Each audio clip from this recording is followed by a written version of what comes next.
You need somebody to make sure that the cats are being well fed, that they have shelter, and they have water. When they don't have those things, they will suffer, they will starve, they will succumb to the elements. If you have a colony guardian, that person is responsible to keep those animals fed and make sure they have shelter and protection from the elements and have fresh water. I have never met a guardian like Matt. There are not a lot of people like Matt out there. He is so dedicated and so passionate about everything he does. If I could get him to be a colony guardian for all of our colonies, that would be fantastic. I mean, I wish I could pay him to do it so that it's worth his time, but he's very keen and he's very in tune with the cats. Most guardians will go over and, we have them feed twice a week because usually we're just feeding kibble because we don't want to leave canned food out all over the place. But Matt goes over 3 times a day to feed them canned food and kibble. I've been looking after the cat colony in my area since 2022, and I've been a volunteer for Sammy since August of 2024. So on a day-to-day basis, I feed the cats in the alleyway behind Save On Foods in Kamloops.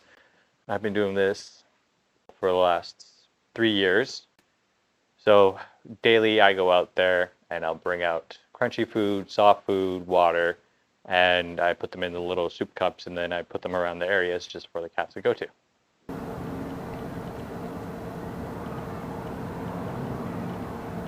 Everything I get is donated through either Total Pet, Bosley's, or given to me from Sammy's themselves.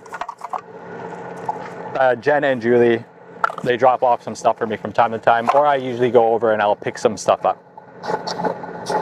But typically 12 cans of soft food a day, and then we're looking at least a kilo of crunchy food a day. All right, just gonna head over here.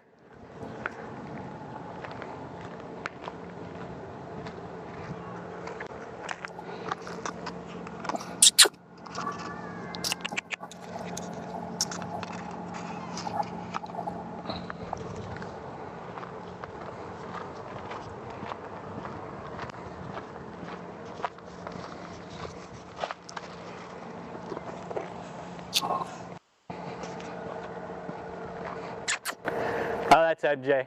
She's over here. Hi. Now she's back under.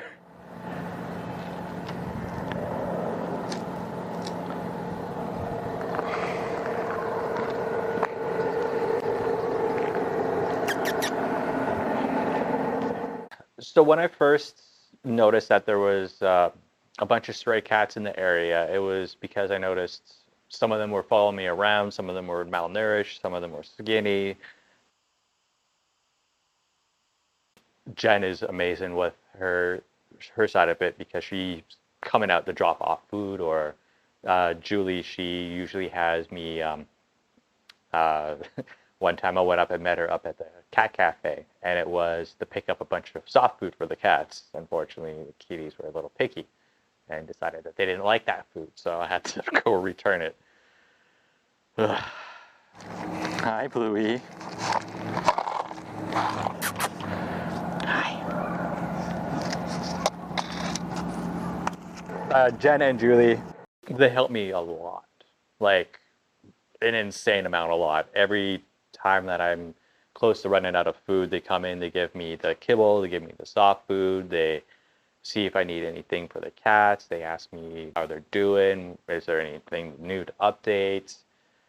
Matt has just been amazing. Like, he's really taken a lot of the burden off of our plates as far as this particular colony goes. So it's been just super helpful. Yeah. He's an incredible guardian for these guys.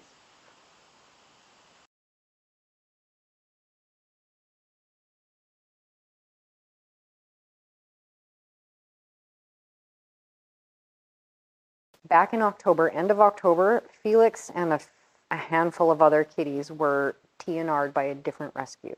TNR stands for trap, neuter, release. So essentially what that is you trap the animal, bring them in, have them spayed or neutered, and then once they've recovered from surgery, they are put back wherever they were trapped from.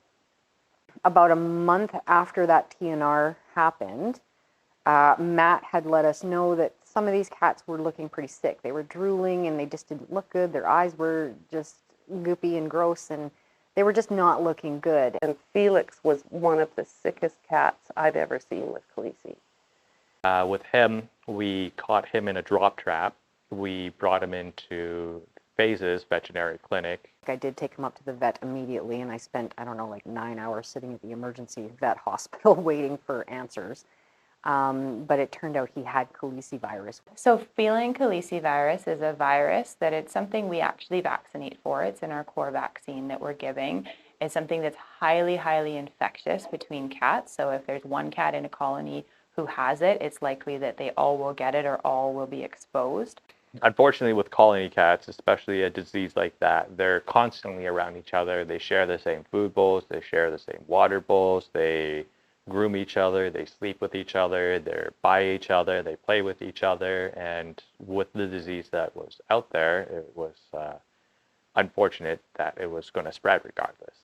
One of the telltale signs that we see is when we open up their mouth, they have oral ulcerations, so big open wounds within their mouth that are all over their tongue, their cheeks, the roof of their mouths. It basically makes them starve themselves to death. And poor Felix, half of his tongue was a big ulcer. And I mean, he was goopy from his nose and his eyes. He was skinny. He looked terrible. He had a secondary infection in his mouth just because of the ulcers that were being formed on his tongue from Khaleesi virus. The hardest part about it was going out there and watching them be in pain and suffering. So we brought him in, took him to the vet, and he got like opioid painkillers because his mouth was so sore. It would just bleed whenever he ate. Antibiotics and Medicam. The poor guy, he was just in horrible shape. That's how Felix ended up at my house. And he was not happy. He was spitting and hissing and swatting at me. And then he was on a lot of pain medication. Seriously, my God, you were cute. You were just the cutest. Hi, you're so gross, but you're so cute. Oh, yes, hi. Hi. Oh, goodness. So his whole half of his tongue was just raw. Like the poor thing had it must have been so painful to swallow and eat. And he had it all up in his gums, like up under his lips and like down his throat. And it was he was so smelly. Like it was just the smell of infection. It was just radiating out of him. And it was just awful. Hi, buddy. Hey, bud. Will you eat your breakfast? Come on, eat your breakfast. Aw, buddy. You're so sad. That's where we started antibiotics. We got him on some good pain meds, and thankfully he loves to eat. So it was pretty easy giving him the medication because I would just mix it into his wet food and he would gobble it down. And as the days went on, he continued to make improvements. As sick as he was and as feral as he was, Jen took him home and he just turned into a love bug.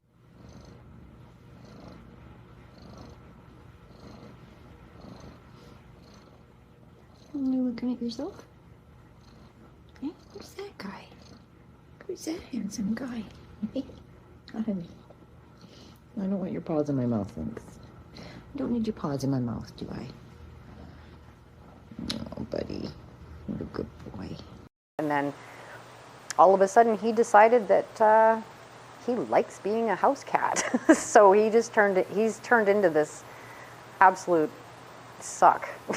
He's not feral at all. He's almost bomb-proof. He loves my dog. he loves everyone. He's super playful. He's a total ham.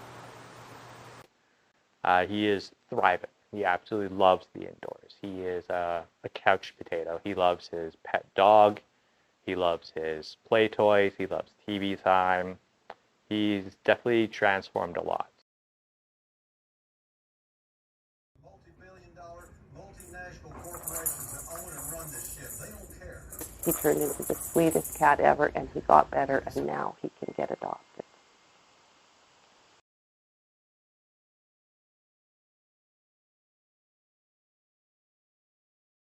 Well, the goal is to essentially stop the suffering and control the populations and rehabilitate feral cats and get them into proper homes or sanctuary, depending on the cat. I can't even tell you how many times we have come across cats with severe injuries, horrific dental issues.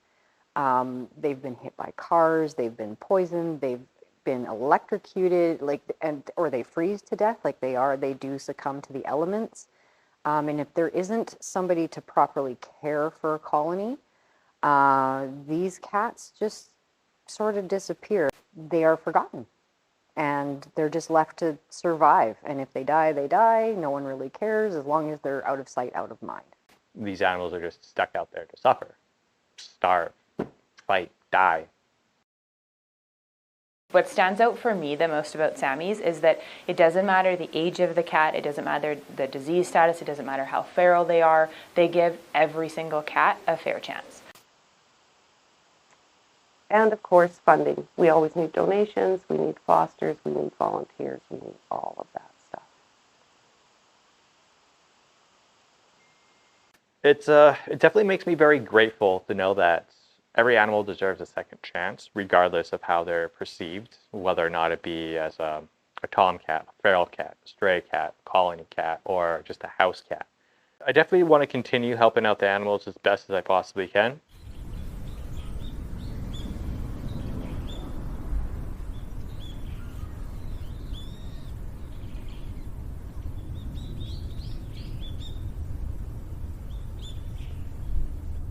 I feel great. Every single time I wake up, I get to go over there, spend time with my cats, and just see their faces and just knowing that on a day-to-day basis, I am saving lives. I would say doing this kind of feel the void in my heart from the loss of my own. But since I lost one, I gained 20 more. So.